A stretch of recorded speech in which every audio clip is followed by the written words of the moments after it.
Ladies and gentlemen, welcome back to another episode of the Ben Stewart Podcast.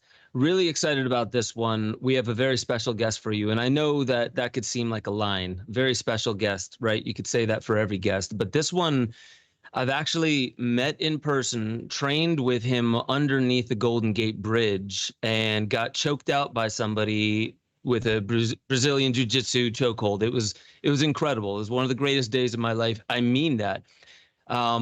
Rafe Kelley is I guess the simplest way I could put it is a natural movement trainer, but so much more than that. And we'll get into all of this.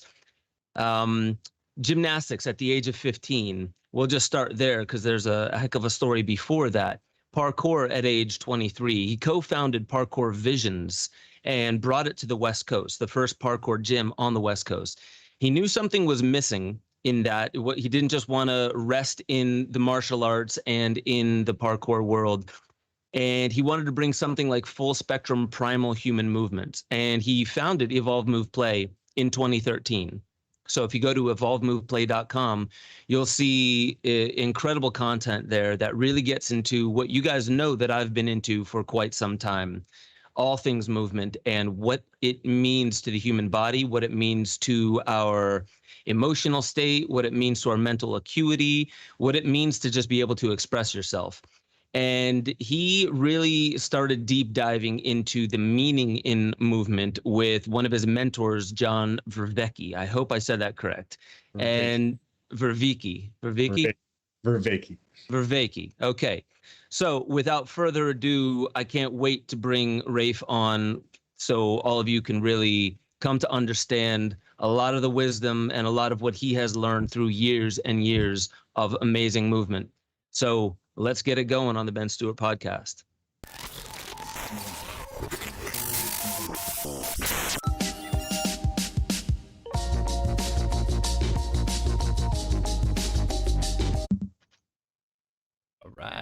All right. Welcome everybody. Ben Stewart Podcast. I already gave the intro. I just want to say hello, Rafe. Thank you so much for joining us.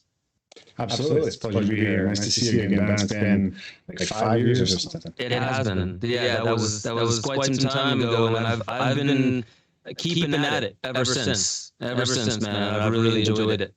Made a big impact on me. We got Gordo over here. You want to say hi? How's it going, guys? Yeah. Pleasure to be here. I'm excited for this one. Right on. You know, I really just want to dive straight in because as I was going through your website, you mentioned at the very beginning, you were saying around 8 years old, you had a mentor come into your life and took on your education. Mm-hmm. And then you also mentioned in there something that he afforded you, allowed you to overcome your disabilities at the time. And I had no concept of what part of the story that even was. So I would love for you to dive in and maybe just start right there. Like, what was it that you had to overcome? How did this mentor help you overcome that and maybe set you on the path that you find yourself now? Yeah, so I've been diagnosed with ADHD and dyslexia. And basically was struggling in school. My dad had probably similar learning disabilities, and he struggled in school a lot. So, my dad's a big part, kind of a counterculture figure. He's a natural builder, pretty well known. His name's Rafe Kelley, and so he was, like I said, part of the counterculture. And there was this real move to sort of step away from the systems of Western culture. But my mom, didn't know where that was going to go. She wanted me to stay in school. And that became like a big tension point between my parents because his reaction to seeing me have the same sort of stress from school that he'd had was to want to just pull me out of the school system completely. And he really couldn't handle it emotionally, what was going on. And so he kind of just pulled back from sort of being present with me as I was dealing with struggles. And so I apologize, my son's in the background. No, I saw him do the low crawl. He got down and did the low crawl. I love it.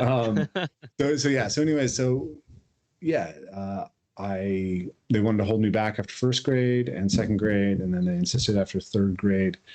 And I tested as having made no progress academically in that time, even though, at home I was reading full-length novels, but I couldn't do it on the tests. So I was pretty upset. I was a pretty angry kid. There's a lot of stuff going on in my life, and with the chaos of the counterculture and getting in lots of fights. I started martial arts when I was 6 years old, so that was part of the story too. But there's this man who moved in when I was 8, and he started babysitting me first, and then he became very attached to me, and he was a hairdresser, so he happened to have his days free. So my mom was trying to homeschool me, but she ended up having lots of work conflicts.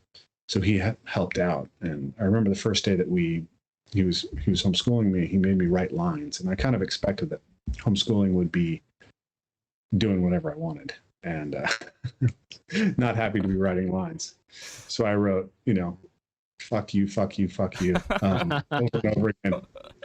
And he just looked at the lines and said, okay, I'd effectively written lines, and he let me go, and I ran him around and back into the woods for the rest of the day. So that was a good example of a relationship. But what he did with me was he gave me a lot of opportunity to roughhouse, and that helped me a lot because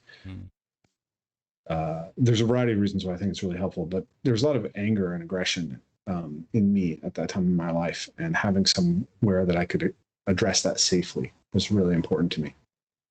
Yeah. The other thing that he did is he read me The Lord of the Rings, and that story was so profound for me and so powerful, and it really made me motivated to overcome my learning disabilities so that I could have access to stories like that. And so within a couple of years, I think by the end of 4th grade, I was able to read The Lord of the Rings to myself. And then from there, I got into just mythology, Greek mythology, Celtic mythology, Norse mythology, and then history. And a couple of years into that, I was, doing the lives of the 12 Caesars, and the Gallic War by Julius Caesar and all that. And then started reading all the local anthropology and all that kind of stuff. So it was a combination of really finding the literature that spoke to me and giving me an outlet through rough and tumble play and through lots of access to time in nature. We only homeschooled for about 2 hours a day. So the rest of the day I was just out in the woods running and jumping and climbing and pretending to fight off orcs. So that was how that impacted me. And, an interesting part of that story is he was part of a Native American religious group called Sesiwis, the Red Cedar Circle. And Sesiwis is the religion, the Red Cedar Circle was the organization. And within that organization, there were a bunch of people who had kids who were, say, 2, 3, 4 years old. And I started babysitting those kids when I was 12 or even younger. And I noticed that they had that same unmet need for rough and tumble play that I'd had. And so I started kind of taking over that role for a lot of other people's kids at 12 and 13 years old. And then when I was 13, my closest friend at the time crashed his bike and ruptured his spleen. And when they took his spleen out, they didn't suture him properly, and so he bled out overnight. And he had a little brother who was 6, and he used to roughhouse with his little brother every night. And after a few months after Surf passed away, his mom called me and asked me to basically play the role of surrogate older brother and come down a couple nights a week and just roughhouse with her son. And so I did that for him, and that became another really powerful story, another really deep connection. So this theme of rough and tumble play was something that was really really powerful for me from a young age. Also brotherhood, I feel. There's something about taking people under your wing when you can nurture them in ways that's more than just helpful words. It seems like really spending real quality time. That was something that I really appreciated when we first met, when we trained, and some of the things that you brought us into an understanding of was the importance of roughhousing. And it goes a lot deeper than most people would think. I know a lot of people would probably, think back to Joe Rogan talking about how he's learned more life lessons on the BJJ than anywhere else. But I haven't heard anyone, to be perfectly honest, go as deep as you is really explaining like why is it important on many different levels of the human roughhouse. I would really love to hear that, because it seems like this guy who took you under his wing and how you took this kid under your wing, and I would imagine that like worked wonders for this child. Somebody who just lost an older brother, to have somebody fill in that space that actually cares, that wishes to not replace, but really show that this is what community does. And community isn't just about saying hi and being a neighbor, borrowing sugar whenever it's convenient, but actually sharing that kind of quality time. So I would love for you to explain, like, what do you find is the importance of roughhousing? Because I remember, what did you call it? Sacred roughhousing? Was it? There was a term you gave for it, something about roughhousing. I don't remember. It's been a while. Okay. But I can talk a little bit. I talk a lot about rough and tumble play, but I've done a fair amount of research on it experientially, right? Just working with people, and then there's a lot of stories that are important in my own life about it. But then I've also gone in and done the sort of the evolutionary research on it and the play research on how it shows up. So I think I'll start with the evolutionary story, which is, I think we can kind of trace the origins of rough and tumble play back to really the origins of social animals, or even the most barest level of social aspects. So the fundamental problem when you have is, the first fundamental problem, I think, was how do we kind of organize ourselves in space when we're a group of animals? And we're going to compete over who has access to the best resources and potentially, the best mates and stuff like that's going to be downstream of that. So you can think about like crustaceans, lobsters, right? Animals like this. And animals develop weaponry and the capacity to kill prey animals. But you'll see over and over again that there's a type of non-lethal combat that becomes how dominance disputes are dealt with within different animal species. And you'll see that's actually there's really like fundamental ways that you see it all over the world. So Jaak Panksepp is a really amazing neuroscientist who studied play. He's famous for discovering that rats actually laugh if you tickle them. So you can't hear it because it's hypersonic, but he had these little baby rats, and they don't do well unless they get some sort of comfort like their mothers would. So he used an eraser to rub their bellies like their mothers would lick their bellies. And he found the rats would elicit this behavior. They would come over and ask you to do this. And he started recording it. And the recordings actually sound like laughter once you slow them down to a speed that a human being can listen to them at. So this is really cool research. He's famous for that. But he did a lot of research on rough and tumble play.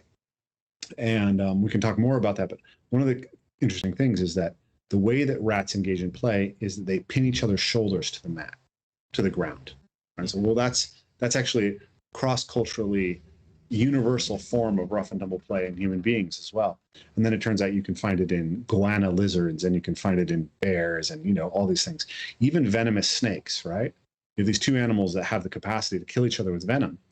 They settle disputes by wrapping their necks around each other and trying to press the other one's head down to the ground.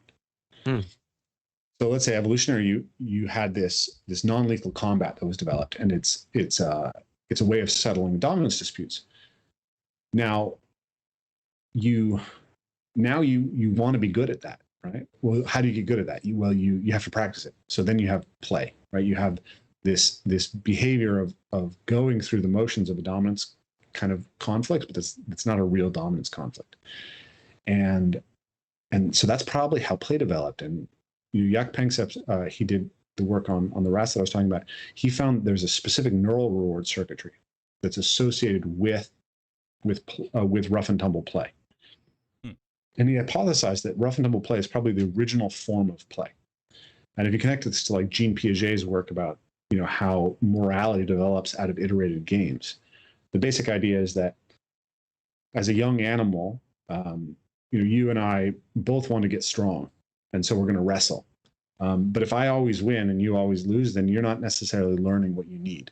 So I need to handicap myself a little bit in order for you to grow, right? So now I have to have a theory of mind and some kind of empathy.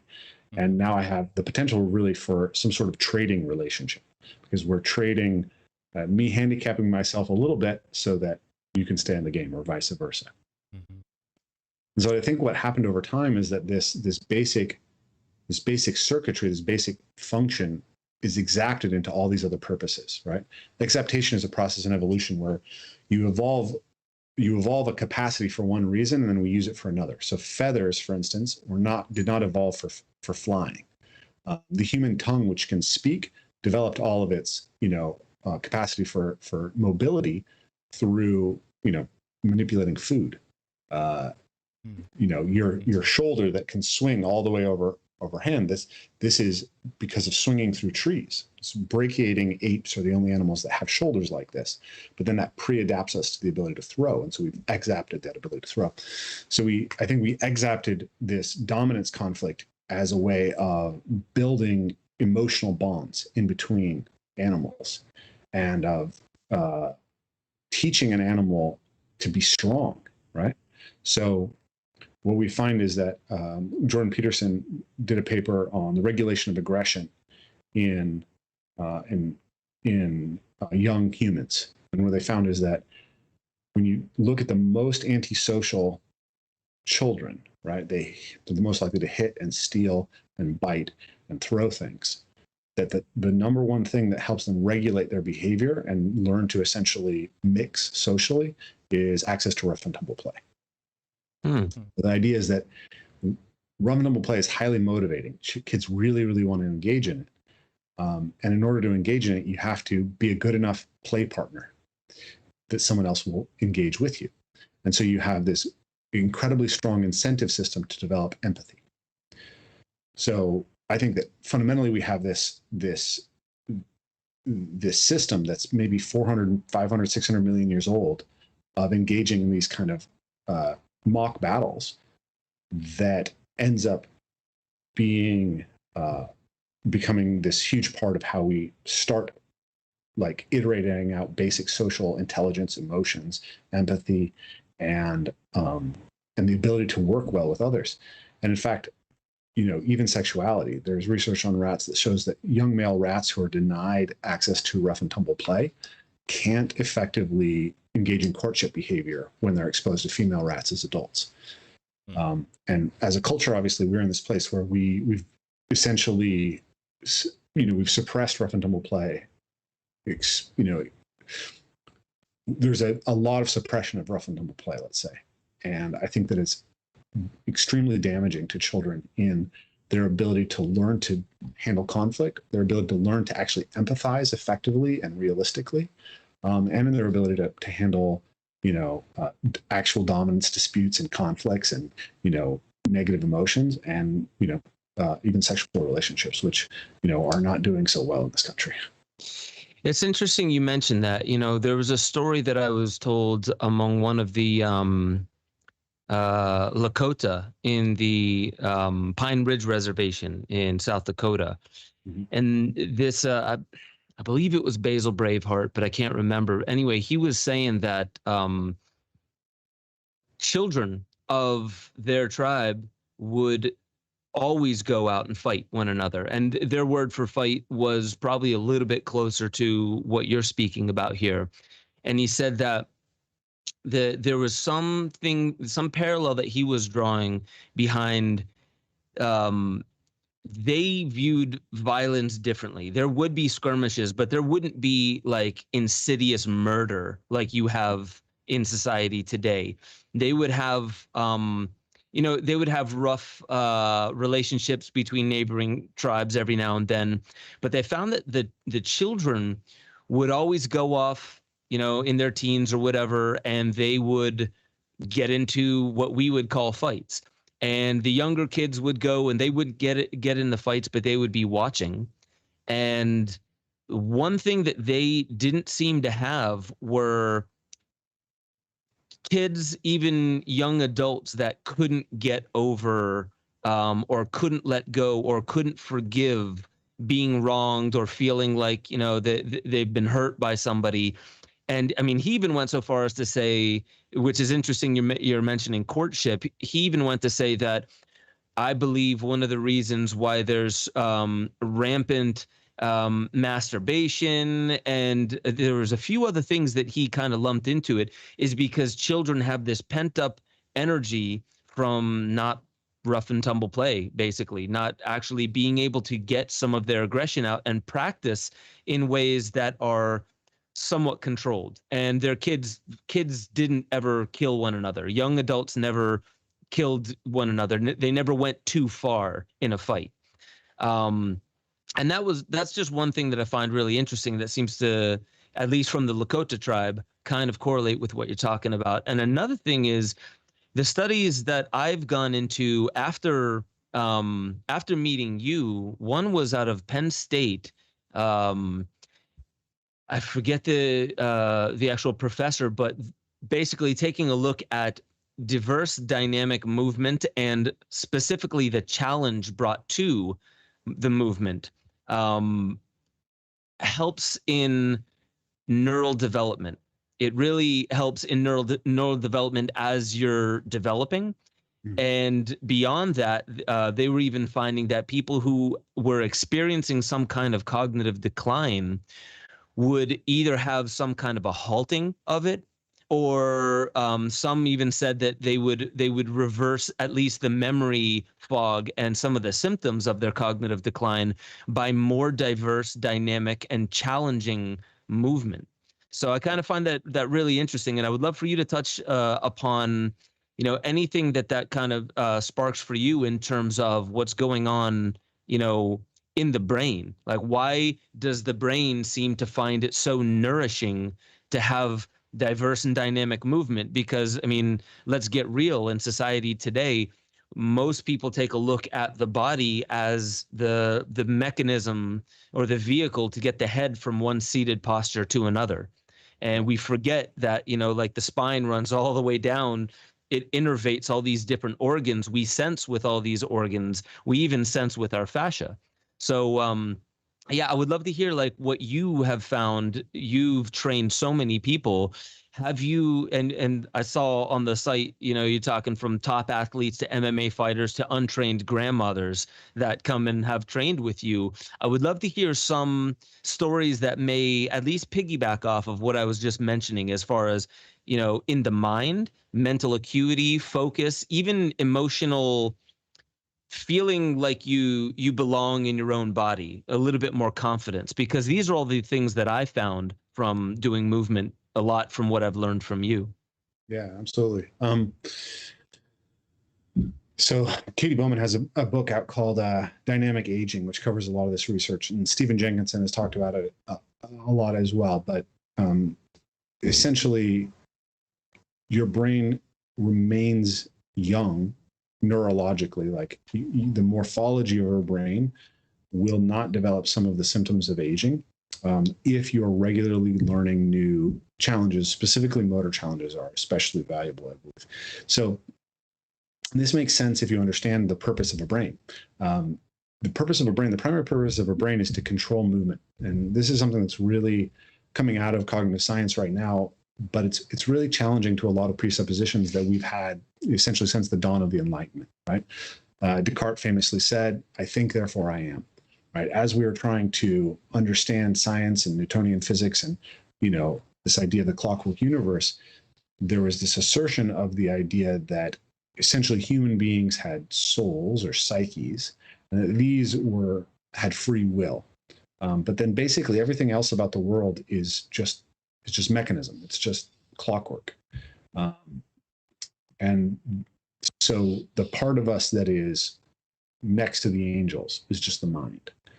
And that turns out to be a really profound misunderstanding of the relationship between the body and the mind, because they can't really be separated.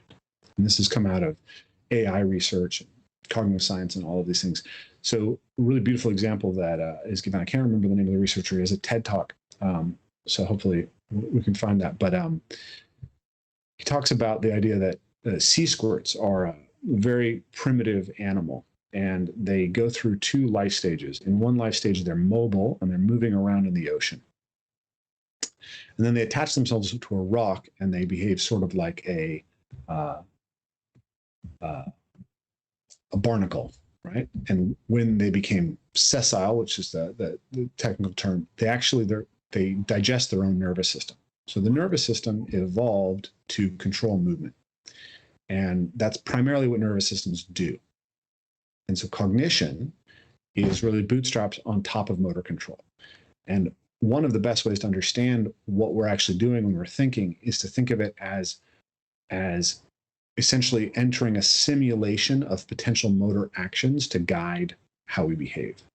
I think it was Alfred Whitehead, who said, Alfred North Whitehead, I think is his name, who said, we think that our thoughts may die and we don't have to. You can imagine something like a mosquito. A mosquito has thousands of offspring and almost all of them die, right? And that's the Darwinian process. The few survivors are fit. Well, what a human being does is they have thousands of thoughts and then don't act out the vast majority of them. We essentially apply the Darwinian process within our mind to how we might behave before we arrive at the behavior. And what we're doing is much more oriented towards movement than we realize. And when you start digging down into the role that metaphor plays, we can't even think about the world without reference to these physical things. So we say, for instance, that we want to be able to express ourselves. Well, to express something is to move air out. Right? That's what it comes from. Right? Or our terms for soul, like pneuma, that's air, right? Essence, that's air moving in and out, right? When we say that we understand something, we're standing under it, right? Yeah.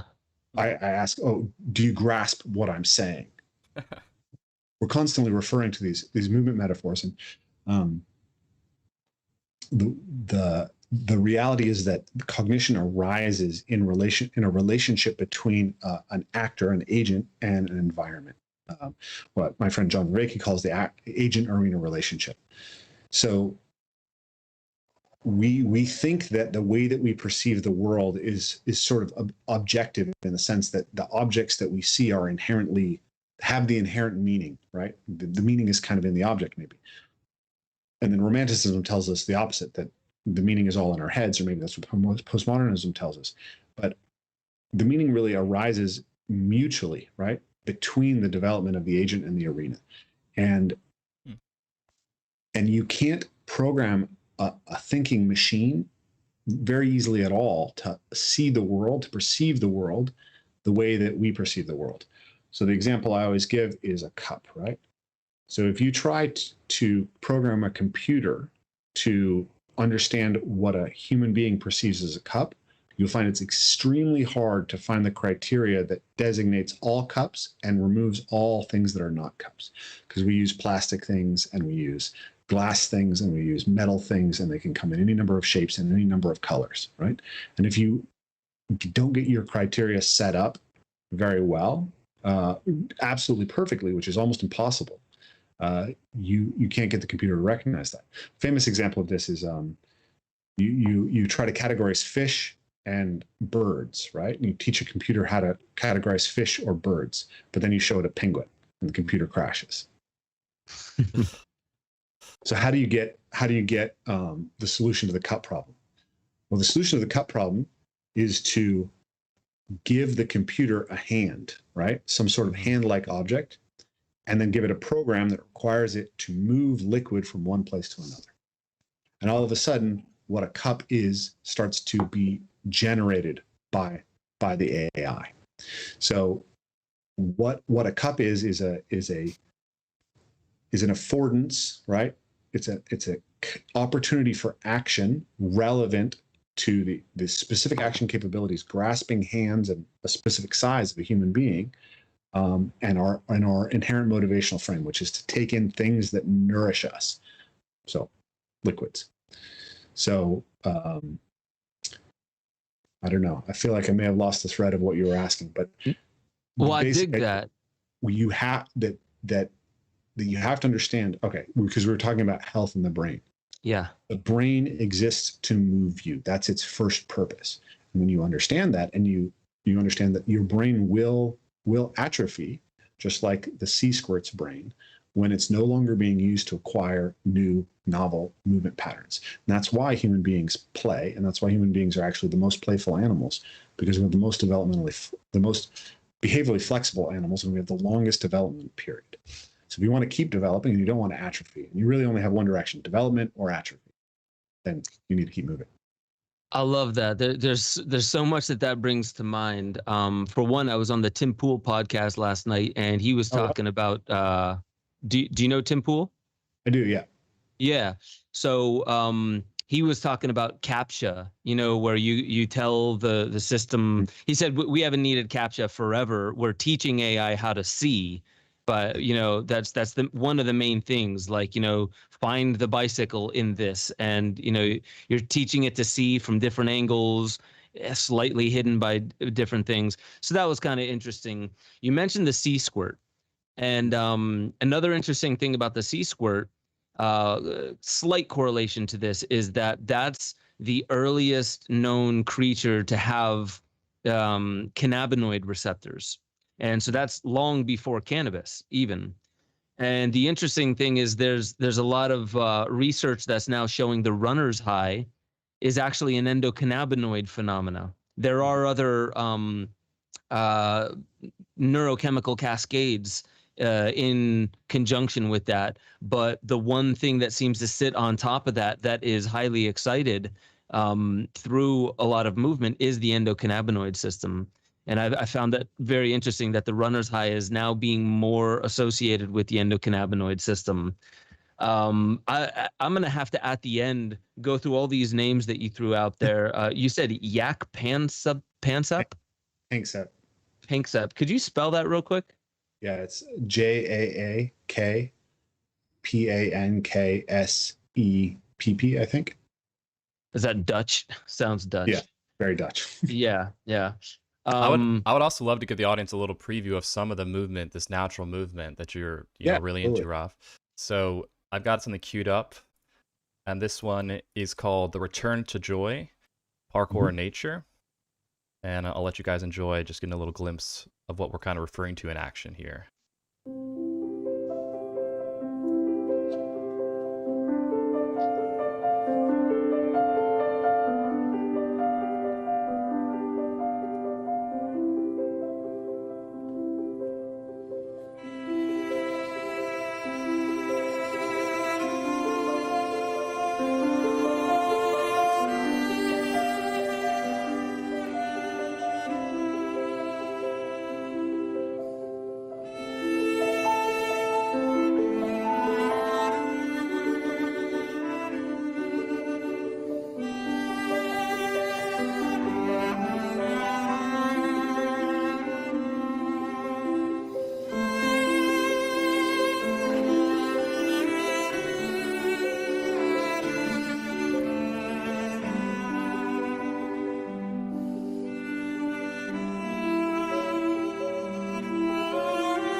Man.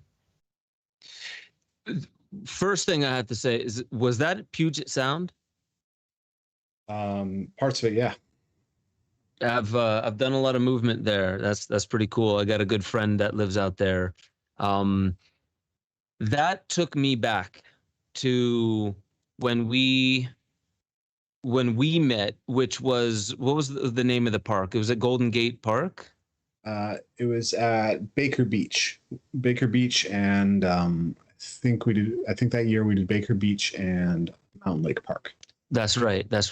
You know, I want to quickly express what we did so people can get like kind of a feel for that, and then I want you to kind of like make a distinction between what that was and your return to source, because I've been wanting to do the return to source for quite some time.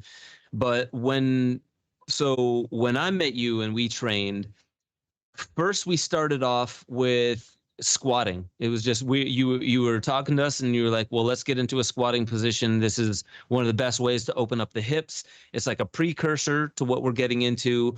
We practice jumping, falling, tumbling, partner tasks. Like I remember we'd draw a line in the sand and we'd have to stand on it like it was a balance beam and hold the partner's hand and try and pull them off balance. There was a lot of tree climbing, which was probably my favorite part. Tree climbing, very smooth movement through the tree climbs, and then also jumping from branch to branch. And then it all culminated in wrestling in the sand, which was where my favorite part was. I got choked out by this guy who was into BJJ. I forget his name, but you and I ended up crashing at his place that night, listening to music and crashing at his place. Do you remember who that was? It must have been Rodrigo Fernandez, I think. Yeah. He was great.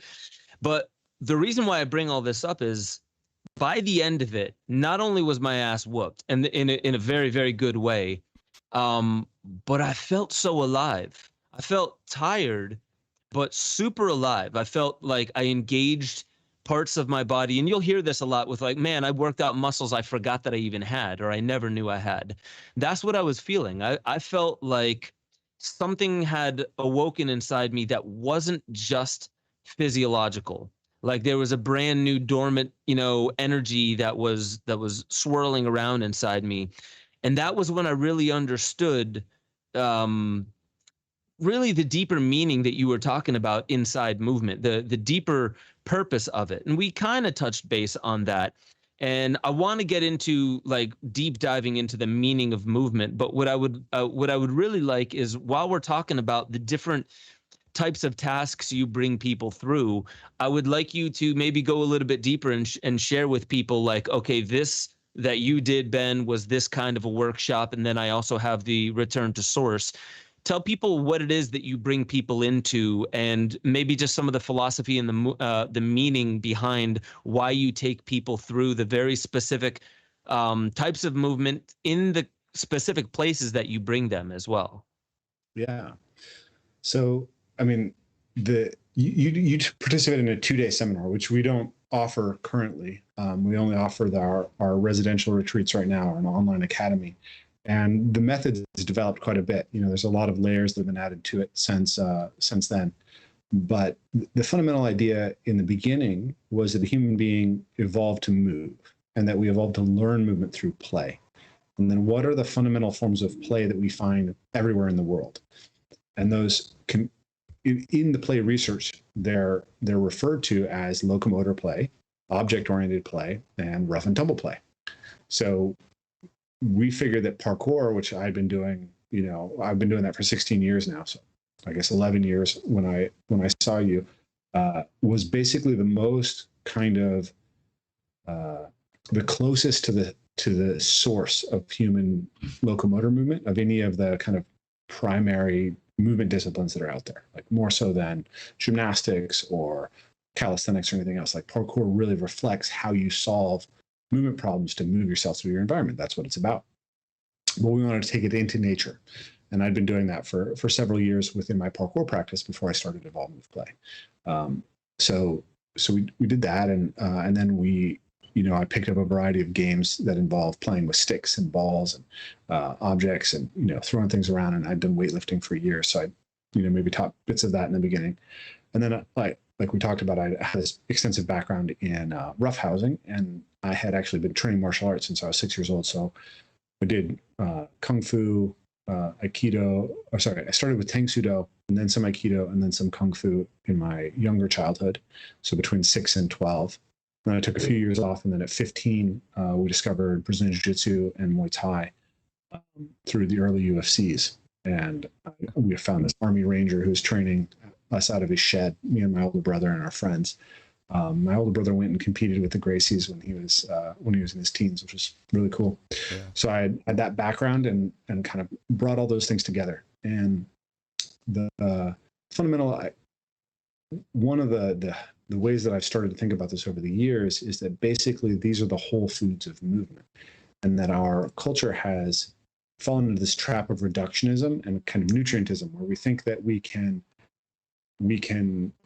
just like we think that we can fortify, just like we used to believe that we could fortify white bread with 14 minerals and vitamins and it'd be healthy, right? Wonder Bread. We think that we can make a healthy human being through giving them cardio and stretching and isolated bodybuilding exercises. Right. Humans don't enjoy that, and it doesn't work very well for 9 out of 10 people. So we said, well, what are the whole foods of human movement? How do I get that movement diet right? And that's fundamentally what we're trying to share with people at those 2-day experiences. So the first ever Evolve Move Play event that we did actually, though, was just event Return to the Source. So I made a video for Prana back in the day called Return to the Source through Parkour Visions. And it was just about my belief that the movements in parkour really have their origin in our relationship to the natural world. And so I was driven to go express parkour in nature. So that was the return to the source, returning to nature as the source of parkour. And so I just wanted to do a residential retreat for the parkour community, which took people into nature. And we were trying to figure out a name for it. So we called it Return to the Source. So we invited people up, and my dad happened to have a piece of land, 12 acres out in the woods. And I was like, well, we can just have people camp out there and we'll go out to all these cool natural spots and people will like it. So I'd been developing the ideas behind Evolve Move Play kind of in the background of my work in the parkour community in preparation for just in the background. But around the time that, like, after we launched Return to the Source, there was a crisis in the business, and I ended up walking away and deciding to start Evolve Move Play. So I approached everyone who'd signed up for Return to the Source that year and said, hey, is it okay if we take on this broader natural movement scope? And everyone was like, yeah, sure, let's do it. So that's the first time that I had incorporated the playful martial arts with the throwing, carrying stuff and the the parkour in nature. And we, of course, had campfires and we took saunas and we had food together, and something happened that was really special. And so we did it again the next year. And every year it kind of layered up these new things that would happen. And like, I think it was in 2016, we had a couple capoeiristas who came, who really were musicians and led us in songs. And it was like, okay, something else is happening here. And every year I would ask my students, like, well, you know, how'd you like the event? And they was always like, this is the best event that I've ever been to. It's amazing. And then I'd ask them why, what they got out of it. And I always expected it to be like a jump that they did, or at least I initially expected that, right? I always expected it to kind of be about the movement or the concepts that I had shared with them.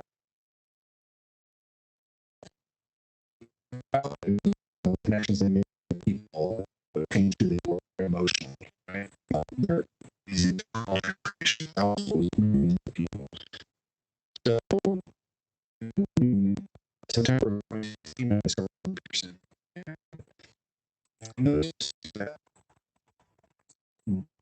I do all the scientific research that I've been sharing with you guys, and I tell people that and they like it.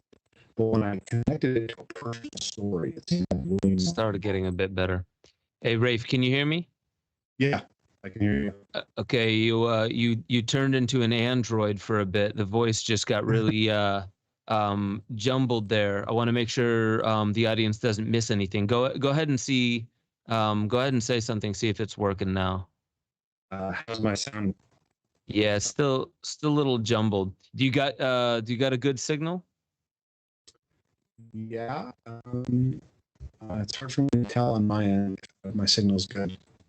Sometimes it just takes a second for it to kind of refresh and catch up. So I think it's catching up. I think it's catching up now. I think maybe backtrack just a little bit, just because maybe 10 seconds got weird there for a bit. Yeah. So it's okay. So return to the source. I was taking people out there having this amazing experience and asking them what it was about for them, what they got out of it. And the answers were silent. And there's more to do with, say, meaning in life than it had to do with the specific movements that we practiced. So I think it was in like spring of that year, I was on a podcast and I was talking about it, and I was trying to work through these thoughts. And I said, ultimately, I think the purpose of a movement practice is to live a more meaningful life, to unlock more meaningful experiences. That's what I said. It's amazing. That quote, that podcast doesn't even exist anymore. But that quote has shown up, and like I'll see like yoga teachers quoting me and probably don't know anything about me, but it shows the purpose of a movement practice is to unlock more meaningful experiences. So that I'm pretty sure that preceded me encountering Jordan Peterson, whose work is obviously about meaning. But I had this experience also that, I did a ton of scientific research, and I would share that scientific research in my seminars, and it impressed the students and was valuable to some degree.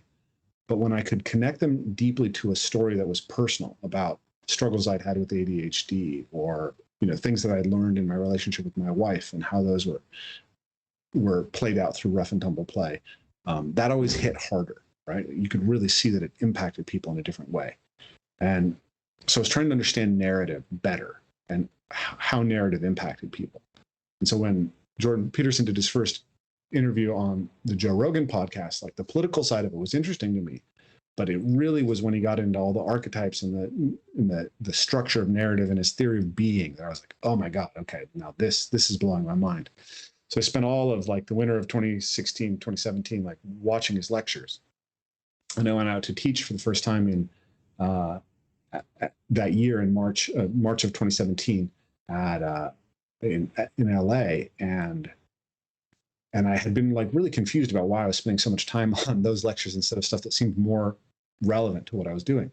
But when I started teaching, I found that like all the scientific research that I had about movement and about the evolutionary history of movement and my own stories, stuff that I didn't even like explicitly remember that I would talk about at seminars, but that came out when I was at a seminar, it all just sort of started to meld. And I realized that the project that Peterson was after, which is, helping people live a more meaningful life, it basically was perfectly aligned with what I was doing, just at different levels, right? And then I met, so then my friend John Vervaeke in 2018, I think he started releasing a series of lectures called Awakening from the Meaning Crisis.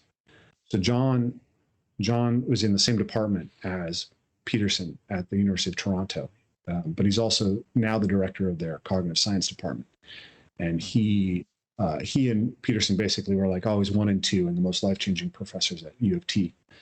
So I reached out to John as soon as he started really putting these out, and I asked him for an interview, and I went and like read all of his scientific research in preparation for the interview. And so we became friends and have really communicated a lot about this. But yeah, I've come to fundamentally believe through all those experiences that the thing that keeps people going in a movement practice is ultimately the meaning that they get out of it. And all that we achieve physically, it's important and it's powerful and it can be really meaningful, but it's ephemeral, right? It's like you can break the world record today and maybe it'll last a year, maybe it'll last 10 years, but you're probably never going to run that fast again. Right? And I was lucky enough to be the first guy to accomplish a lot of kind of physical feats in the parkour community in Washington, but they're all someone else is going to do them all. And then eventually maybe some 13-year-old's going to do them. Like I had a student who, I'm pretty good parkour athlete, right? And I'd worked for years on this. I worked out, it took me a year to get this swing between two branches. And then I took one of my students there who was 11 years old, and he did it his first try. Oh my God. And I was like, okay, well, it's all just, it's all going away, right? So what is it for? It's for how it transforms you as a person. So then you start to ask the question, well, what are you transforming towards? Yeah. And what is this, right? What makes something meaningful? So through Peterson, we started talking about the idea of the heroic self, like the pursuit of the heroic self. And that's a powerful part of it. But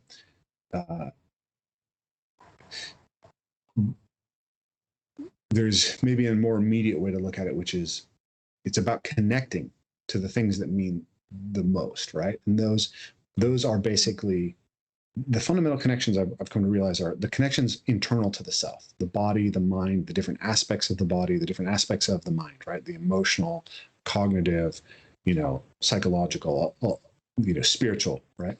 I hesitate to use that word, and I use it a little bit differently than people, but it's important, right? All those things have to be integrated within the self. And for a lot of people, we're not integrated. So those connections, how do we reinforce those connections? And then how do we reinforce the connections between us and the world around us? How do we feel better connected and more deeply attuned to the world, and specifically the natural world? Because that's what we evolved for, and that's what we find most nourishing. And then how do we attune better and connect better and navigate better through the social, relational, physical world of other organisms, right? Other human beings. So that's the three fundamental things. And we found that there are four fundamental forms of practice, right? That give meaning to life. Those are practices of movement, practices of mindfulness, practices of nature connection, and practices of community, right? And we kind of can find, those we think are really the most fundamental. And we think that movement is actually the most fundamental piece. And we think that it's something that's really misunderstood in the West, because movement is the only place in which the spiritual, psychological, cognitive, emotional, and physical can all be integrated, right? And we're getting development across all of them. And yet we have completely sort of denatured our movement practices of all the other levels, right? They're only about this physical expression. And then the ones that are about the more developmental side are often very divorced from reality. And so we think we can do a lot better job of kind of uniting what's called Do in the Japanese martial arts, the way, and the Jitsu, the technical, right? And so we have the four pillars: movement, mindfulness, nature connection, community. And our week-long events, they allow people to dive really deeply. And so with the set of practices that we offer, a lot of it, again, is around the movement practice. But so we'll have people do a movement practice, and then we'll add in the mindfulness piece, and we'll add in the movement, the community piece, by having them dialogue about the insights that they got from it. And then by sitting down after so much movement material has been shared, and having and circling and describing the experiences and what we're getting out of it, and what's coming up for people. And sometimes really intense emotional stuff is coming up for people. And we use that as a place where people can be brave and safe and grow through that experience. And then we have storytelling around the campfire, and we play music, and we have saunas, and we do all these things that do that. And we also teach nature connection. We do fire making and tracking and picking wild foods, and learning about the local ecology, right? For us, a tree isn't just something green in the woods. It's a potential opportunity for movement. And that gives you an insight into how a tree is meaningful in a way deeper way than someone else might have. But then once you realize that a tree can be meaningful because it allows you to vault and jump and swing, you could also realize that it's meaningful because it's a source of fruits and nuts that you could eat, or it's a source of fibers from which you can make cords and baskets, or it's a source of lumber and firewood, or it's where you can find birds' eggs, or how do the wildlife in the area utilize that tree, and so it becomes layered with these deeper and deeper levels of meaning. And we want to help people recognize that, and help people come into this deeper sense of relationship to those most fundamental connections. and through that to craft more virtuous human beings who are capable of being the best problem solvers they can to serve the highest good. I love that, man. You know, what I appreciate, I mean, there's so many things that come up for me with that, but the whole idea of returning to source, there's so much that you taught me even the first time that we met, but what you're speaking about there is you're not just talking about the big movements. Like, I'm going to teach you guys how to jump, and then I'm going to teach you guys how to swing, and then I'm going to teach you guys how to run and then wrestle a little bit. It's also the act of making a fire is a movement. And, you know, it's not as much movement. And in the old paradigm, we're like, well, how many calories can you burn making a fire? But the bottom line is like, it's almost like thinking like you have a beautiful plate of food, and you have like macro food groups, like let's say mashed potatoes, and then you have like veggies and stuff like that. But then you have these smaller bits of spices. And I kind of feel like some of those other movements, and I mean, even just sitting in a sauna, you know, like these things are the spices of movement. But then it even goes even deeper than that. Like the relationship of the recipes is kind of like what you're doing is you're also telling stories by the fire that you gathered, you lit on fire, you're sitting by it, you're singing, which is another form of storytelling. Movement is a form of expression. What I'm seeing behind all of this is you're exposing deeper connections, because you said, you know, the word spiritual. The most technical sense of the word spiritual is that which connects us all, and not just us humans, but that which connects us all. And to me, that's the environment. And a lot of people think I am this and the environment is that, yet we have these membranes, and you know, like our hands and our skin will eat of the outside world and allow certain things in and not other things. And you were even mentioning trees release phytochemicals, and what's in the soil release these things that can help lower anxiety and depression. And I don't think that's just like, oh, well, this is our new anti-anxiety thing, we need to find that one phytochemical. It's not about that reductionist mentality. It really is, instead of reducing it and disconnecting and isolating, it's reconnecting. And you're saying integrating it with what we always used to be. It's almost like our past. It comes from all of this. And I remember when I was going to the gym all the time way back in the day, and I remember that pull-up bar, I never had to question if it could hold me or not. I never had to question whether there was a broken branch that was a little spiky part on the blind side of it. So if I were to jump up and grab it, it would poke me in the hand. I never had to question those things. The ground was perfectly flat. It was bolted to, you know, like, so I didn't have to use my mind. All I had to do was repeat a motion over and over and over again and hope that it would give me better vanity muscles, right? And so in that, the old paradigm of working out and getting fit was really deficient in a lot of these minerals that you're talking about. And I love how Katie Bowman, you mentioned, she has rocks, you know, that she walks on. Instead of a mat, she has rocks that she walks on her way into the house, because she calls it vitamin texture. Yeah. And this isn't just something fancy to say. Literally, she goes into the science and shows that your talus, the ankle, and stepping on uneven ground actually sends a flood of new information up to the brain. And I don't want to go off into all the nuances, but what I love about what you're saying here is it reminds me of some of my favorite things that I learned from Paul Chek, from the Chek Institute. When he takes on a client, he'll have them work on their own personal myth, and then how to express that out through the body, how to allow your myth to be understood intellectually for sure, but then also to let your body engage in your myth. And there was another thing that Aaron Alexander was talking about. We mentioned this right before the podcast, but I met him when I was out filming Aubrey Marcus. And Aaron Alexander just popped in at the very end of the interview, and we got to talking about movement.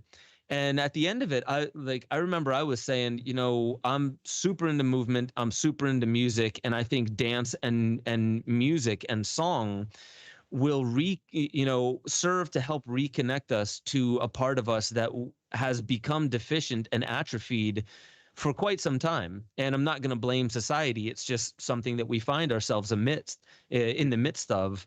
But what I love about that is and so anyway, Aaron Alexander was like, isn't all movement a form of dance? It may be just kind of a distilled form of dance. It looks a lot more dry and not as poetic, but isn't all speaking and noise making a form of music? And if you go back evolutionarily, like, maybe language came from the birds, human language came from the animal kingdom, and dance could have also been by seeing wildlife, seeing nature, and just observing nature in general. So like less of a question and more of just the way that I marvel at the work that you've brought forth and how I have taken that on in my life is really looking at these things of how can we start integrating more nuances, more nature, more dynamics in the way we move, not just as a way to make sure we burn the most calories and get the most fit and have the most robust neurology, but beyond that, it really is returning to source. Mm-hmm. That's what I'm feeling. Absolutely. I mean, there's a few things I'd love to speak to there. I think of natural movement as a kind of permaculture of the body. Right? Katie Bowman has this term stacking, right? It's like, you don't want to multitask. You want to do something that stacks multiple benefits in one thing. And this is kind of like permaculture. It's like, what can I plant in one place that will synergize with each other? Yeah. And in order to do that, you have to think from a kind of systems perspective, right? That it's not just about the individual components of the system. It's about how all those things interact. And this is how ecologies work. Science has worked by reducing things, by taking things apart down to their smallest pieces. Right? We can go all the way back to the Greeks and the theory of the atom. Right? We can see that the foundations of science. We have this desire to break things down into their pieces. Even the word rationality, right? It comes back to the idea of cutting things into pieces to ratio something. So that's a powerful tool. Like, obviously it's given us this immense power. And we need to understand it and understand what it's how it works and where it's the appropriate tool. But we might also start to recognize that it limits us in certain ways and closes our vision in certain ways. So one of the things that is that we don't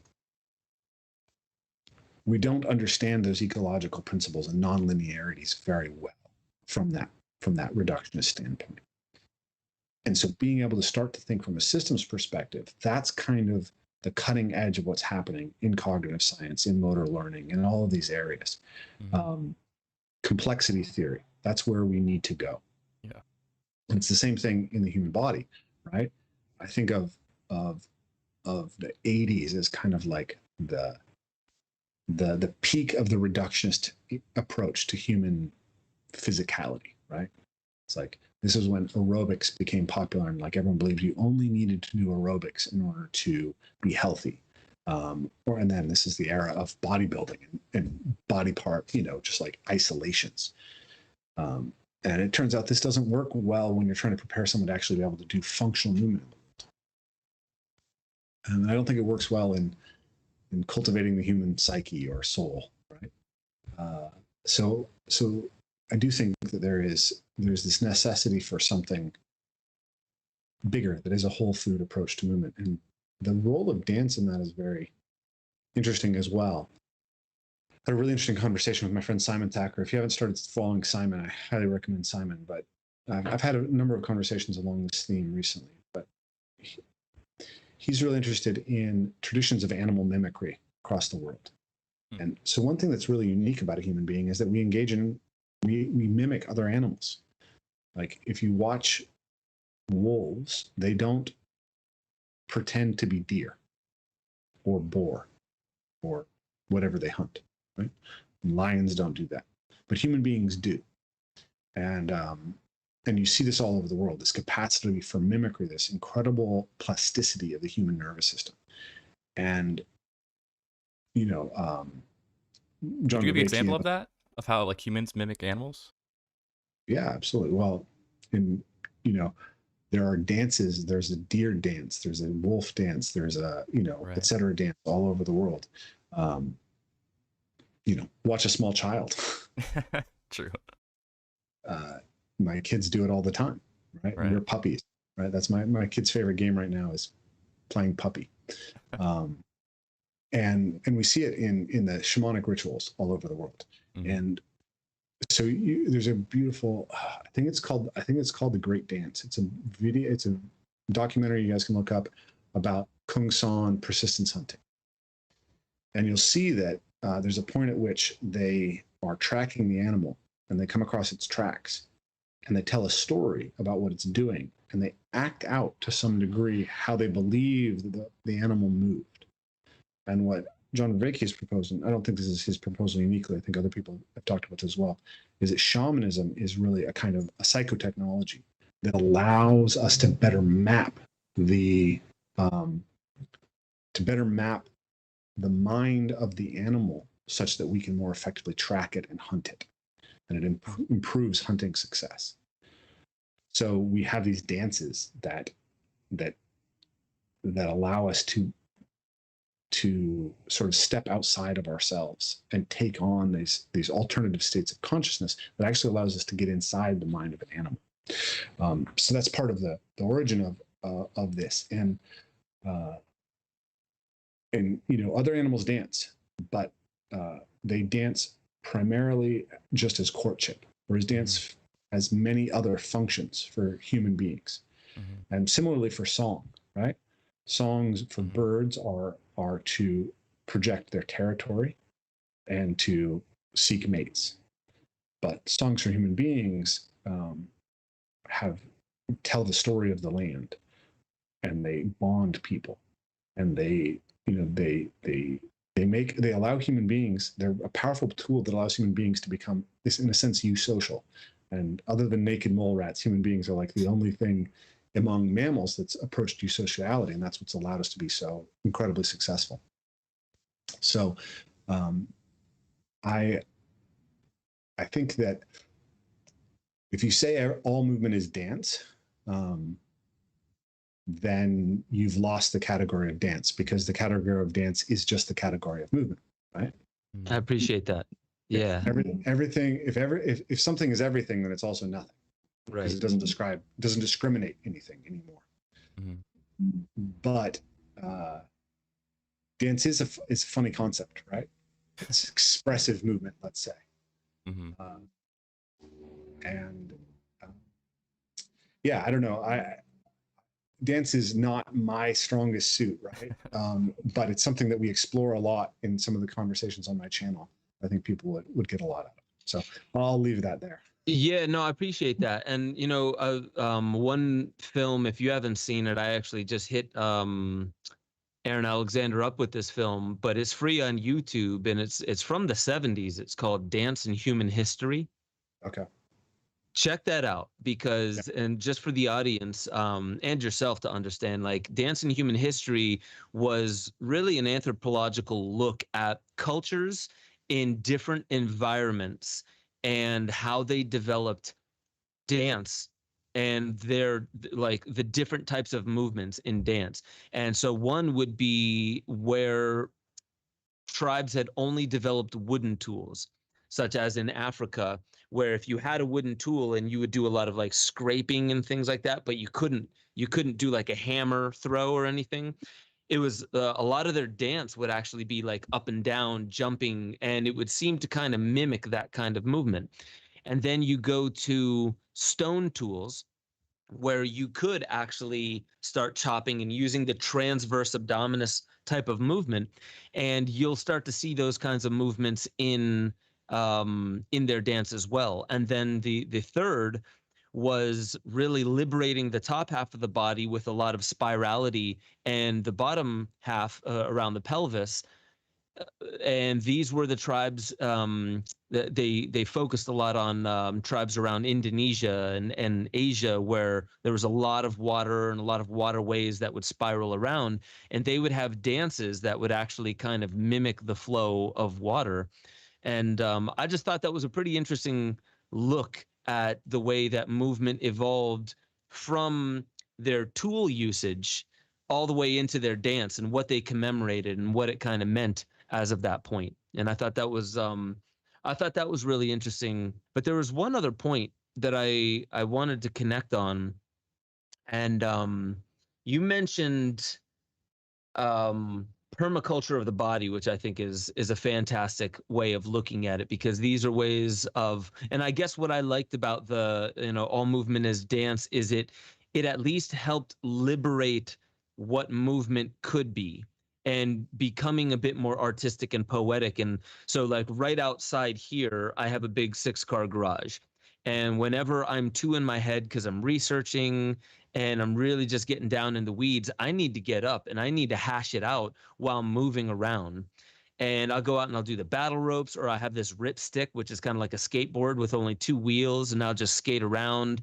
And what I've come to understand is that, like, almost like what you were saying in the beginning was, even all these things like understand or grasping a concept or something like that, for me to really grasp the concepts or balance them so I'm not going just down a certain rabbit hole, and I can use my own levels of discernment, I have to get out of my head and get out of my seated posture and then go out and actually move my body around. And literally it does feel like it dissociates me from not just the bodily but the psychological stasis that I was in, to allow it to move, and I'm breathing through it, and it really does connect the psychological thing that I was going through, and it takes the dominance of the psychological and the inferiority of the physiological, and it kind of flips it on its head. And there's something that I really do appreciate about that. We humans came from, and I think it was Katie Bowman who points this out as well, a lot of people have, but our ancestors moved quite a bit more. Yes, they would have times, they didn't seem to work as much, but they had quite a bit more movement, and they would squat more. They weren't in the 90-degree angle seated position that we have today. And there's something that I feel is deficient, and society helps bolster this predominantly sedentary and seated posture. And I would love to hear from you.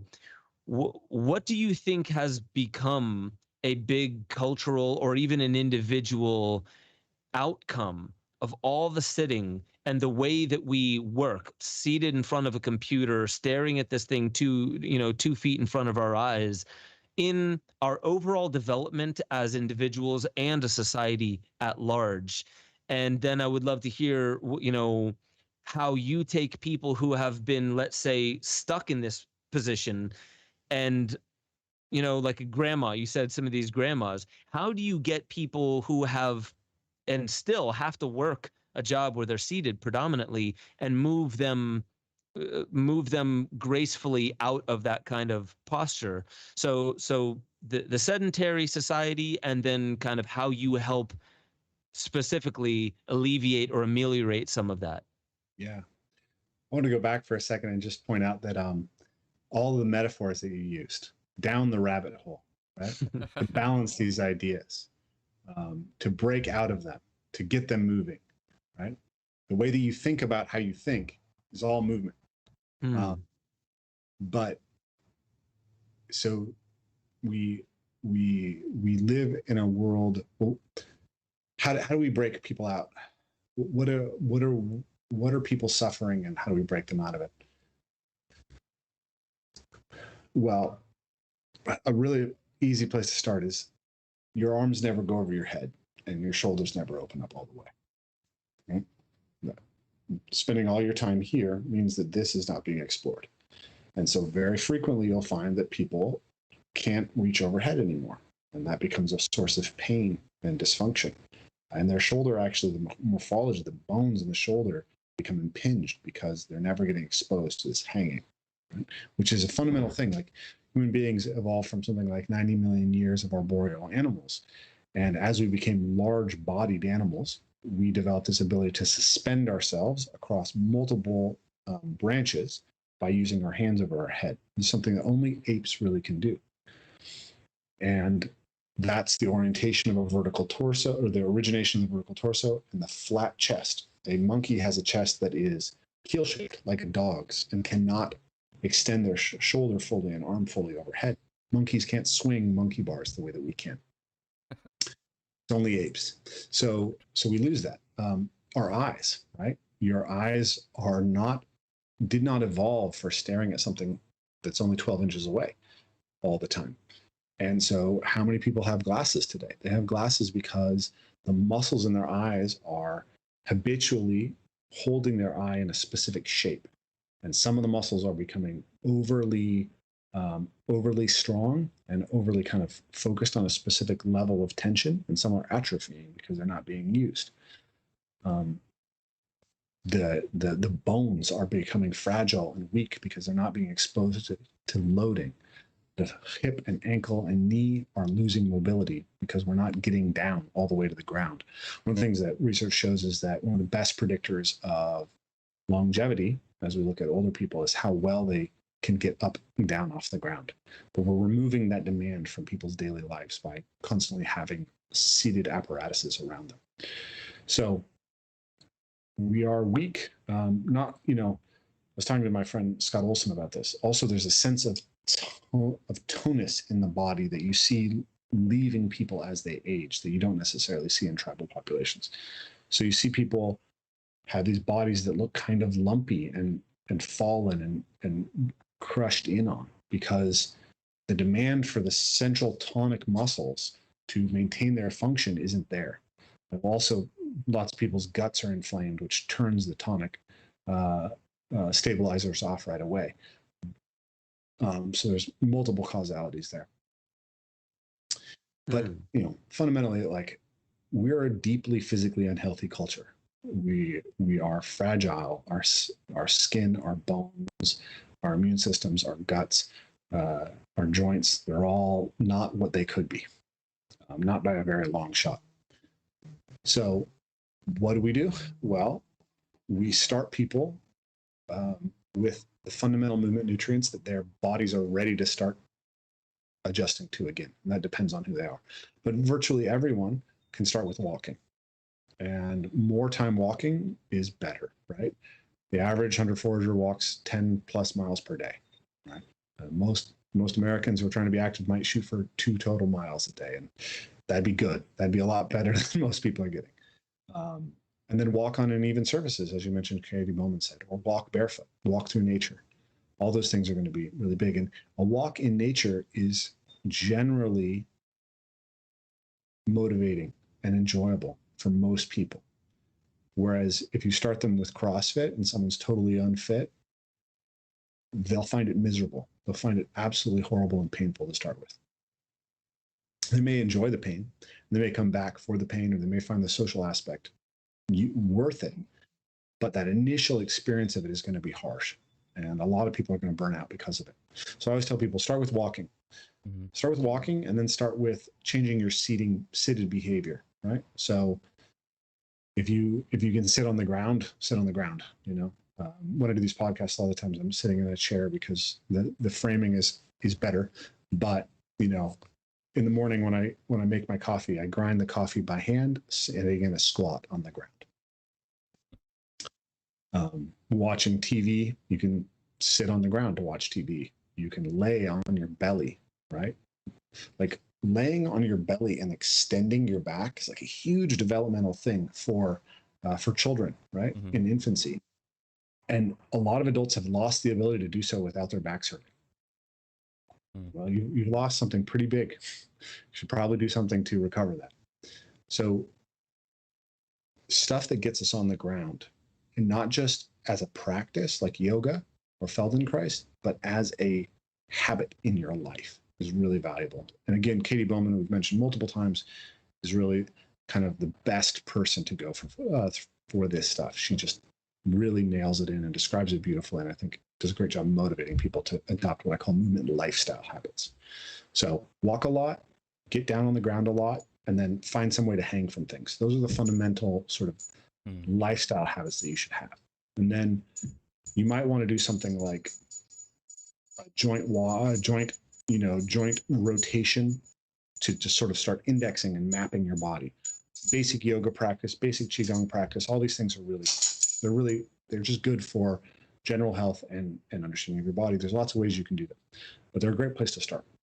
And then when it comes to getting into the intense exercise, the exercises that will really transform your body, right? Visually transform your body and give you skills and give you that sense of like, I'm strong in the world. What I always tell people is find the thing that you inherently enjoy doing, right? If you see parkour and it gets you excited, start with parkour, right? If you just love being in water and nature, like go swim. If you love skiing, dancing is really, really a profound entry point for a lot of people. So many people in the fitness industry love to hate on Zumba, but I think Zumba is brilliant because it motivates people to move, right? Yeah. And it's achieving what 99% of fitness is not achieving, which is connecting movement to a very positive, affective state. And so, yeah, it's not going to get you everything that like a well-designed strength and conditioning program is. But maybe if you're highly motivated to get better, you'll then add the strength training, add the mobility training, So I always say start with passion when it comes to adding like movement practice into your life. And so, I agree. Yeah, go ahead. Yeah, the passion part, man. And you mentioned the dancing. I remember it brings me back to it. I would love to turn this into a question to see if you or people that you've trained have had this experience. But this was the very beginning. Well, it was the end of 2010 to the beginning of 2011 for me. And I was about to go into the studio with my band at the time. And I just remember I was celebrating. I had just put out my films, and I was celebrating this brand new thing for me, which was passive income. And so I just decided, like, I remember I started, and I wasn't much of a dancer before that, but in my apartment, I would just dance and dance and dance. And I realized I had this free time that I didn't have before. I was able to quit my job, and I was getting this passive income, but I was still doing film. And so I would just dance and dance and dance. And then I would have these moments where I would stop involuntarily, slightly involuntary. I could have stopped it if I wanted to, but I would start tremoring and shaking. And something just came over me. And my body, in different parts of my body, would just want to just shake it out. And just this would go on for 10, 15 minutes. And it would then, I was doing this every single day. I was dancing 3 to 5 hours a day, listening to different music. My body was also listening because it would move me. I would dance differently with the different kinds of movement. But there would always be this point where I would just stop and start tremoring, and I would just allow it. I would surrender to it. And then the culmination of this was basically there was this one moment where it just, something tipped over. It was like it reached critical mass, and it turned into a very emotional breakthrough for me. And it wasn't connected to like healing past trauma or anything like that. But I remember I cried for hours, and it was beautiful. It was a beautiful cry. I saw my apartment differently.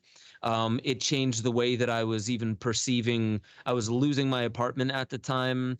We weren't making that much money in the band, but I still quit my job, and I was getting this passive income, and I was just downgrading to a different apartment, and it just completely changed the way that I was perceiving things. And that was because there was the passion in this movement.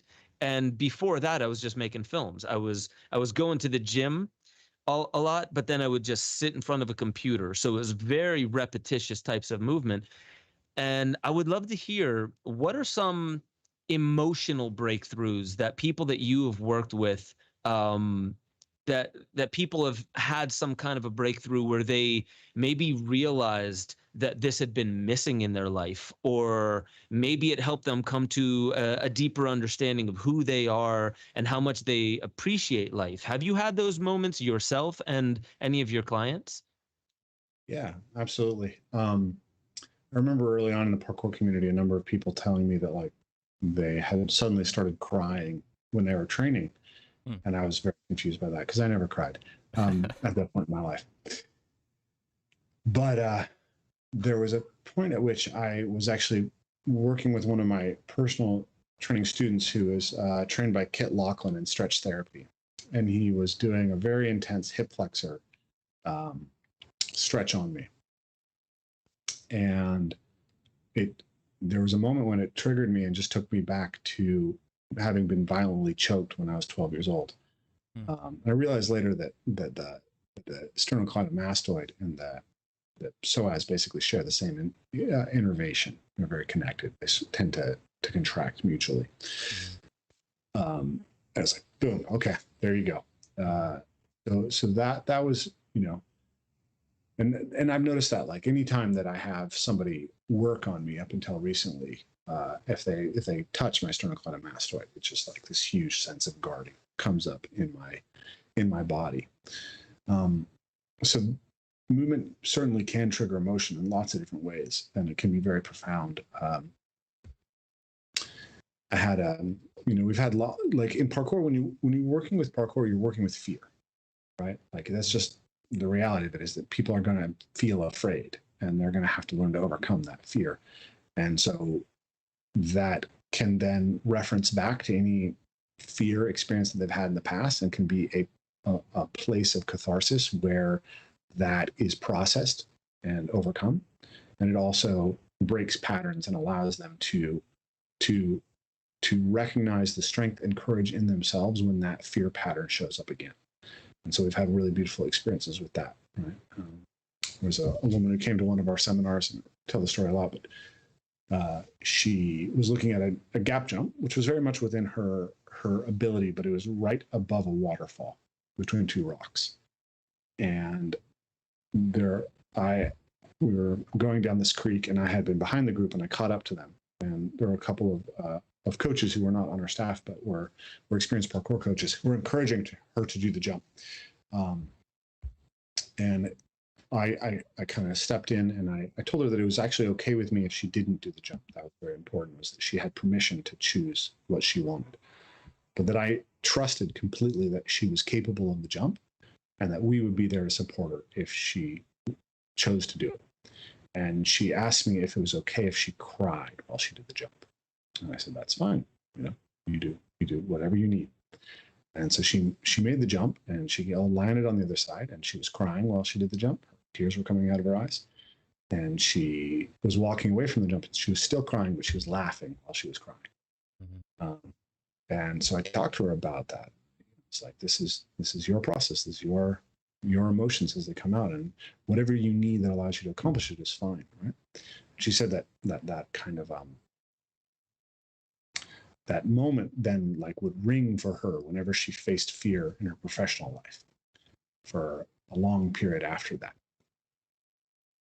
And now she's come back for, this will be her 5th or 6th year from the source, and now she's doing backflips and jumping off the cliffs, and doesn't cry as part of her experience of doing these things, right? She doesn't need that emotional outlet to access courage, but it was part of her journey in a really powerful way.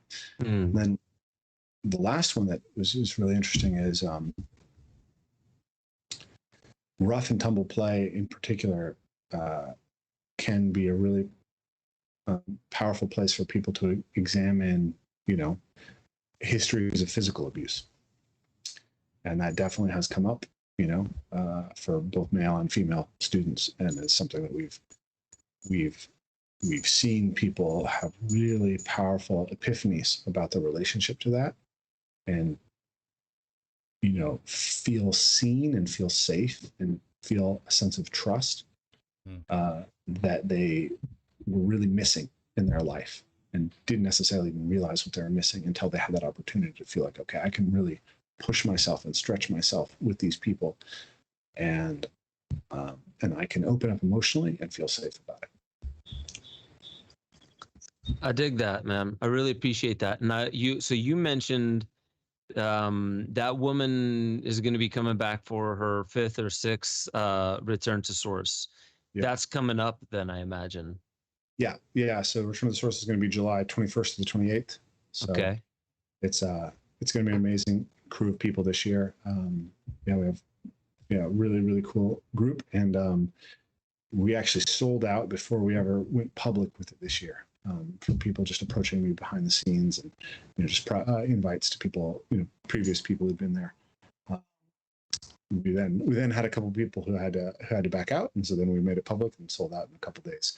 But that was where we're at. And then we also have a retreat in October, or September 30th through October 3rd, which also just sold out.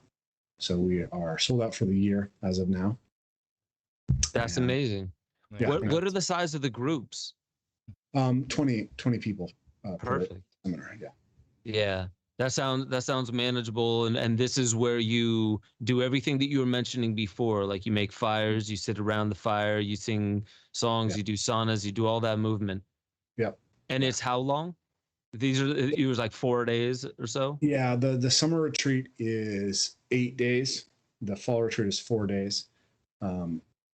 We're looking into whether it makes sense for us to just make them all 8 days next year, because the demand is like, there are people who signed up for the autumn retreat who really would have liked to have been at the Return to the Source, and like, were waffling about coming to the autumn retreat because they really wanted that longer experience, and there's something really powerful about that. So we're going to kind of look into talking to people in our community and seeing what we're going to do. But we hope to do something in the tropics in the winter. So if anyone is hearing this and is interested, ping me and get on the wait list for that, because spots do go pretty fast. So when you say tropics, are we talking like Costa Rica? Well, I have potential partners in Thailand, Bali, Costa Rica, and Hawaii.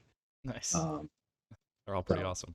Or Australia. Yeah. So I've got a lot of potential there, and I'm just trying to find the right trees with the right retreat site.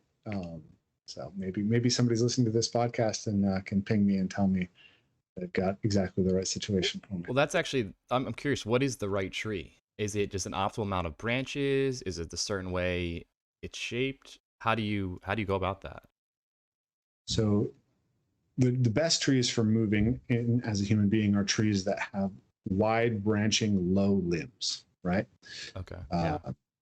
So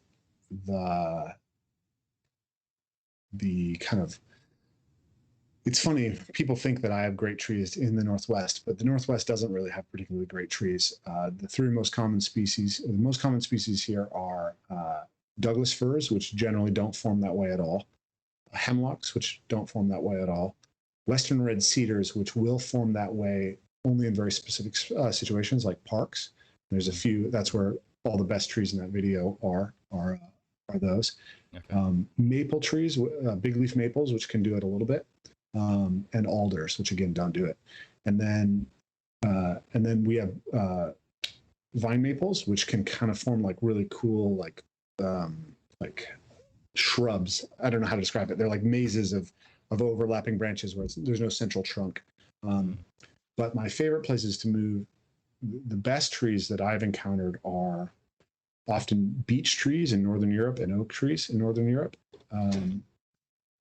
Coastal live oaks in California and the live oaks throughout the South are amazing.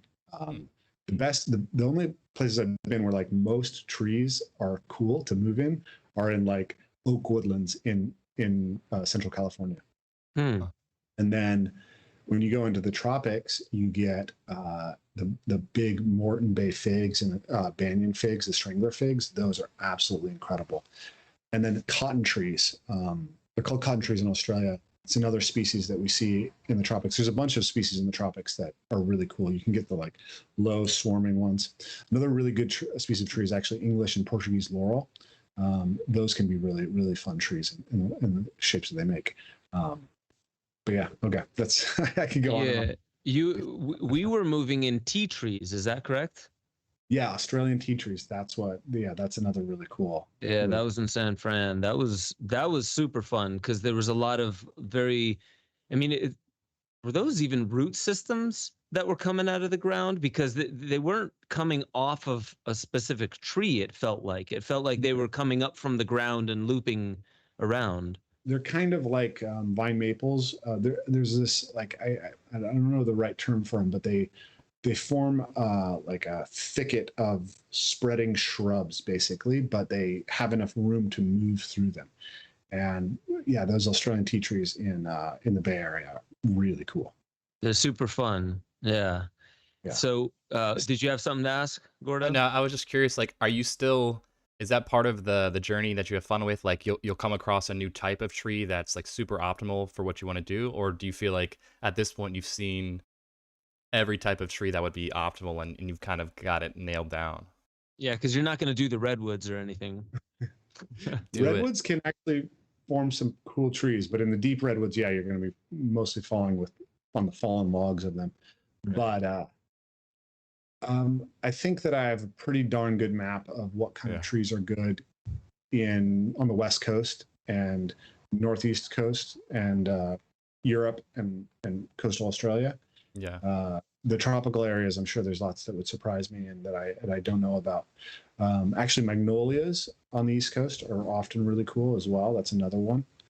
So there's other stuff, but yeah, that's it is always fun when I find a species of tree that forms really fun habits, or even an individual tree that's maybe just atypical, because it's the species of tree, but it's also where it grows. Trees basically eat light, and so they send out their branches to where the light is. And so they have a kind of specific type of habit, of form they take based on where they can get access to light. And then also the soil and the wind, wind and rain shape and produce forces that create interesting shapes in trees. So on coastlines in high wind areas, you can find very interestingly shaped trees of lots of different species of tree. Very cool. I love it, man. I'd love to show one more video before we wrap up the aliveness video, just to give the audience a little bit more of an example here of that guy looks dead.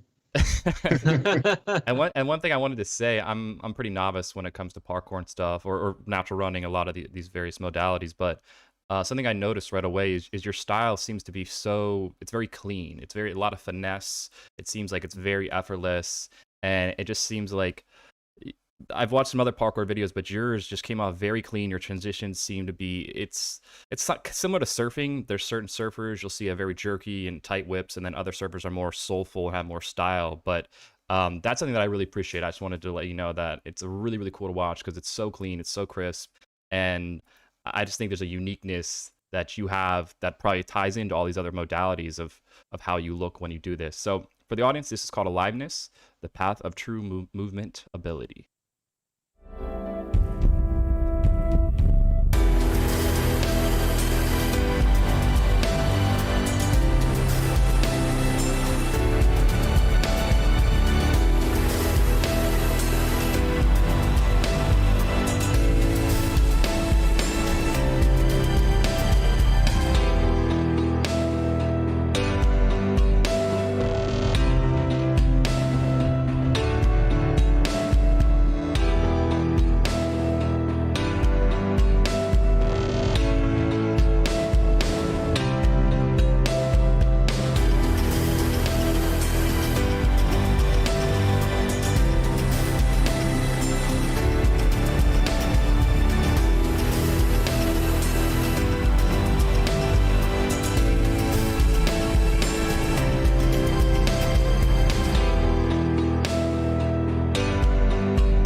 Man. Dude, I love it. And the one thing I really want to point out in that is the running and jumping over logs. I did a lot of this. I still love doing it in the woods, but once I started seeing your videos and I would go to Puget Sound, I would do that. And I kind of feel that there was somebody, Ken Show in the chats was saying, I'm 62 and just quit smoking last October. This program would probably wreck me. I'm running now, but it's a good workout. And I said, I've seen people in these workshops get a lot out of it, even while taking it easy. And one thing I really love about it is like all of this is super accessible. So the running and jumping over logs, it's super accessible. And there's something about like it's not just play, but what the play reminds me of is this feeling of liberation, like this open running and jumping over things and just reminding you that like some of the simplest things bring back a level of aliveness that I feel like it's so easy to forget in the daily rat race. It's so easy to forget not just the fun of play, but the importance and the real rich, nourishing aspect of everything that we just saw in that video, which it's so fun. I saw you did a flip, you jumped over a tree, and then somebody threw a tennis ball at you and you had to catch it. Like this ability to maneuver and react and, eye-hand coordination mixed with body coordination, mixed with fun. There's something about it that to me, I just keep coming back to that. It is returning to source. There's something that is a memory beyond words. That's at least what I got out of it. And even when I watch that, I get that feeling coming back alive in me. Like, damn, I would just love to just run outside and go start jumping over shit. Because, I mean, honestly, there's something that it has truly changed inside me forever. And that's why when I introduced you and said we have a very special guest, like what you and the movements that you have brought forth have taught me and introduced into my movement repertoire. You said parkour was reclaiming urban areas as spaces for play. Yeah. And that's the same thing you did with nature, because I go on hikes all the time. I barely see anyone other than the kids climbing through the trees or going off the path at all. So that's what I love about this, man. And I really do just have to tip my hat and say that what you have brought to my attention has helped bring something alive in me that has changed my movement and the way that I just, not view my body, but live inside my body, inhabit my body forever. So I really gotta say thank you for that.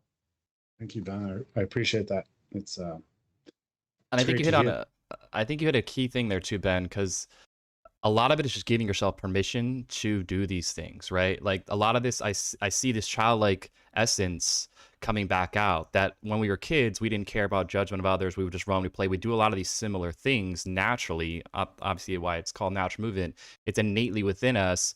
But as we got older, you got more concerned to the judgment of others, to say, oh, that's silly and that's not very adult-like to do these things. But as we give ourselves permission, as you create real structure modalities around this, people are now not afraid to be judged, really, right? They're giving themselves permission to be silly, to have fun with it.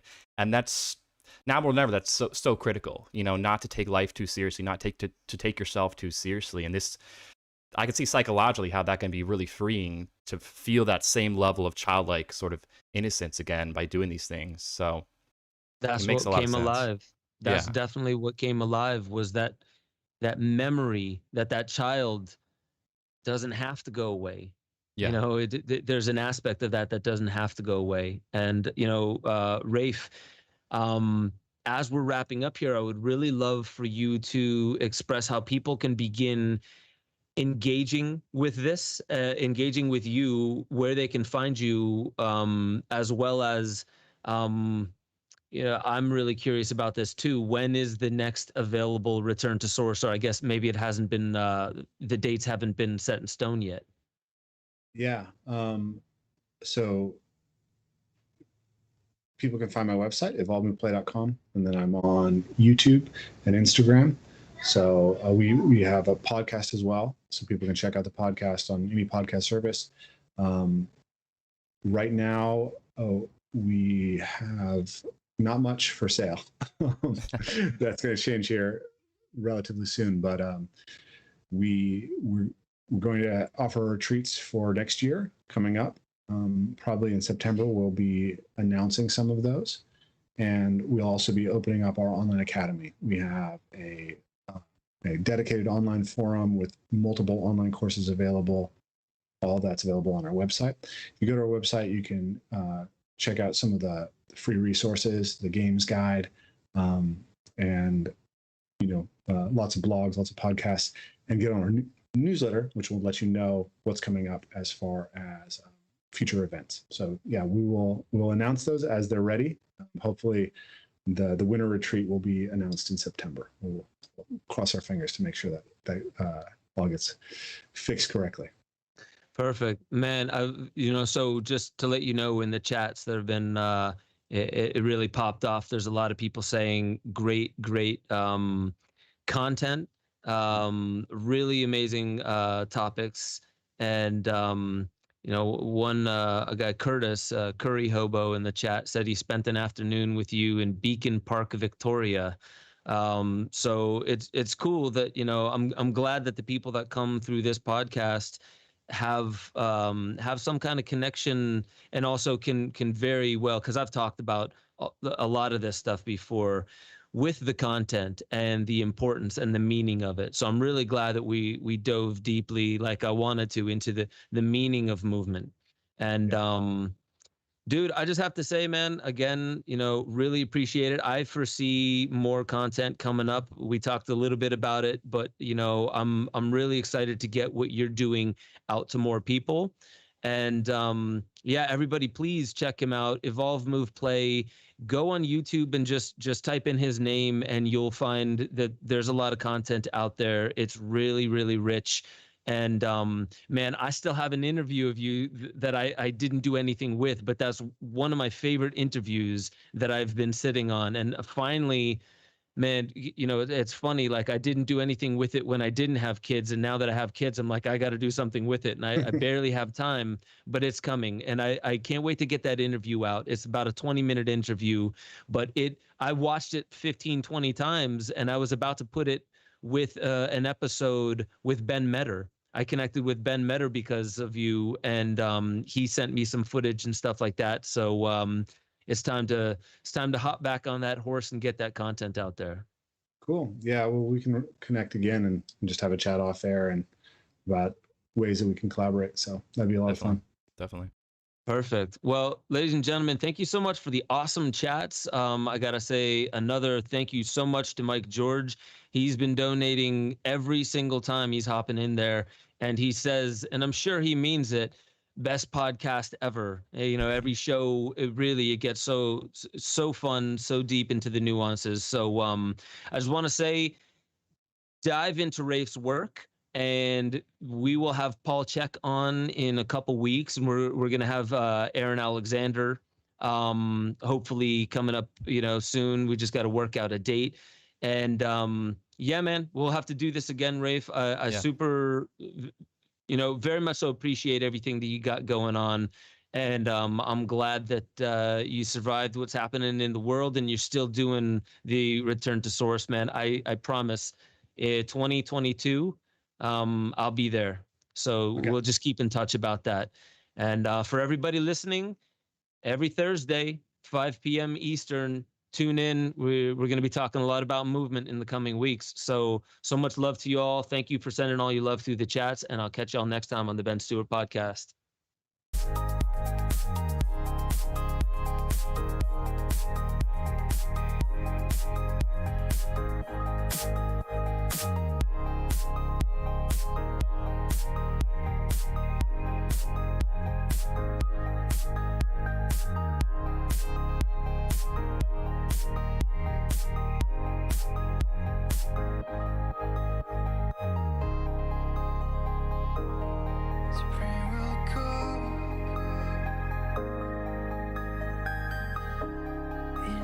Still be here without you.